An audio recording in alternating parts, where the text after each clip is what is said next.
போதை கடத்தலுக்கு தலைவனாக செயல்பட்ட ஒரு நபர் தமிழகத்தினுடைய முதல் குடும்பத்திற்கு எவ்வளவு நெருக்கமாக இருந்திருக்கிறார் என்பதை ஏதோ அரசியல் கட்சிகள் இங்கு சொல்லவில்லை. அவர்களுடன் இருக்கின்ற புகைப்படங்கள், டிஜிபியே அவங்களோட இருக்கிற புகைப்படங்களை அவங்க தான் பதிவேற்றி வச்சிருக்கிறாங்க. அதை எடுத்து தான் எல்லாரும் சொல்றாங்க. அவர் இவ்வளவு நெருக்கமாக, இவ்வளவு தூரம் இவர்களுக்கு உதவி செய்பவராக, அதுதான் நம்ம கவனிக்க வேண்டிய விஷயம்.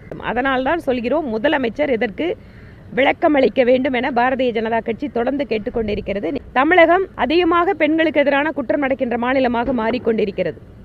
ஒவ்வொரு நாளும் ஏதோ ஒரு ரூபத்தில் பெண்களுக்கான பாதுகாப்பு இங்கு கேள்விக்குறியாகி கொண்டிருக்கிறது.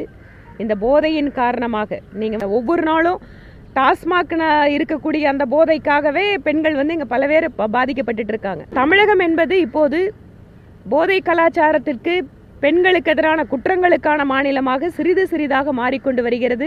இதைத்தான் திராவிட மாடல் என்று அவர்கள் கூறிக்கொண்டிருக்கிறார்கள் போலிருக்கிறது.